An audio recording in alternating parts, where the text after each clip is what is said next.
যখন জানতে পারলাম তোর কাজের জন্য প্রদীপের অ্যাপ্রুভাল লাগবে, তখনই প্ল্যান করে নিয়েছিলাম। আজ প্রদীপ যদি চায় তাহলে তোর কাজ হতেও পারে, আবার নাও হতে পারে। তোর তো অনেক টাকা রুষা, অন্য কাউকে দিয়ে করিয়ে নে।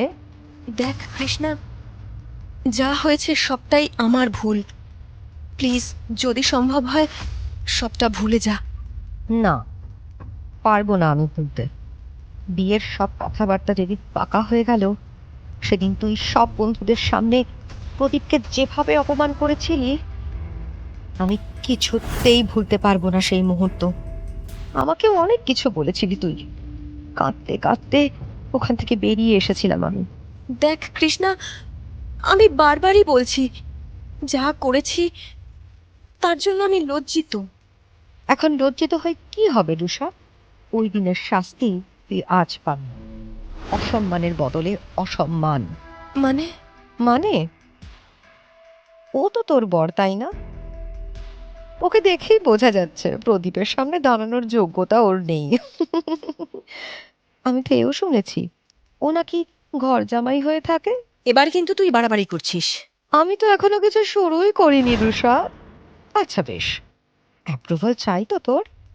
তোর বরকে বল প্রদীপের কাছে হাত জোর করে অ্যাপ্রুভালের জন্য ভিক্ষে করতে। কৃষ্ণা!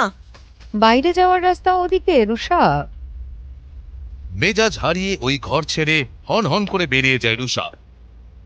অয়ন কিছু একটা ভেবে ওখানেই দাঁড়িয়ে থাকে।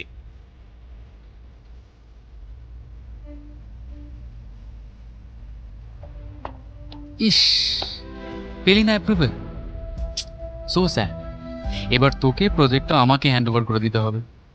দাদুর তোর প্রতি ভরসা এক অর্থে চলেই গিয়েছে। কোম্পানি তোকে আজীবনের মতো ছুটি দিয়ে দেবে। তুই একদম টেনশন করিস না, আমি সব সামনে নেব। তুই এবার বাড়িতে বসে নিজের লুজার হাজব্যান্ডের সঙ্গে বিশ্রাম নে। কিন্তু তোর ঘর জামাই গেল কোথায়?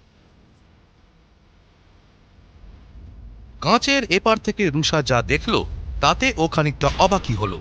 মিস্টার সরখেলের অফিসের সমস্ত স্টাফদের সামনে হাত জোর করে অয়ন অ্যাপ্রুভাল লেটারের জন্য অনুরোধ করছে।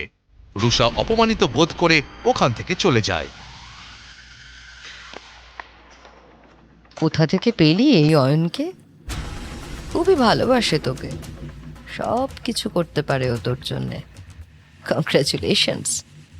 এই নে তোর অ্যাপ্রুভাল লেটার। কিন্তু এটা কিভাবে সম্ভব?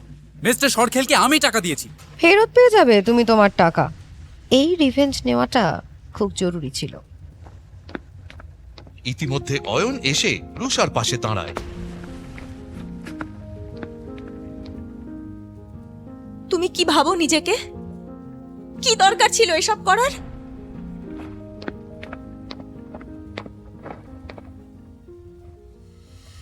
কিরে, খুব মাথা চালাচ্ছিস? ভাবছিস এসবের পর রুষা আবার এই প্রজেক্টটা লিড করতে পারবে? আমি তা হতে দেব না।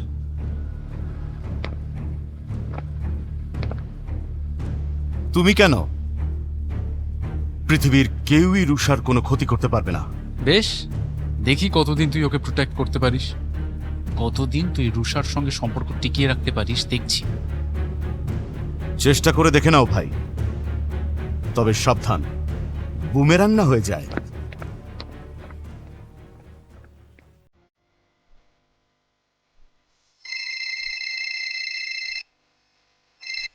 হ্যাঁ দাদু, বলো। তোমার অ্যাচিভমেন্টের জন্য পুরনো বাড়ির লনে একটা পার্টির আয়োজন করেছি। তুমি অয়নকে নিয়ে চলে এসো। আচ্ছা দাদু, থ্যাংক ইউ, আমরা চলে আসবো।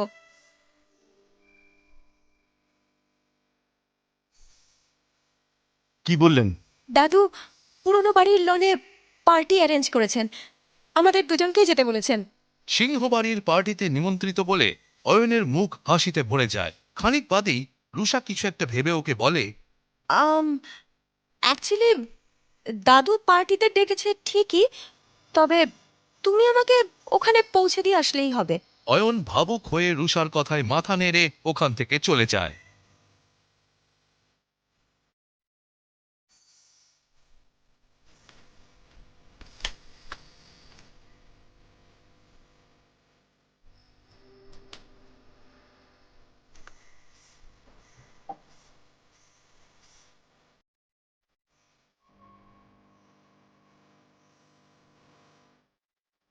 শুনতে থাকুন এই গল্পটি শুধুমাত্র পকেট এফএমে। লিঙ্কটি রয়েছে ডেসক্রিপশনে।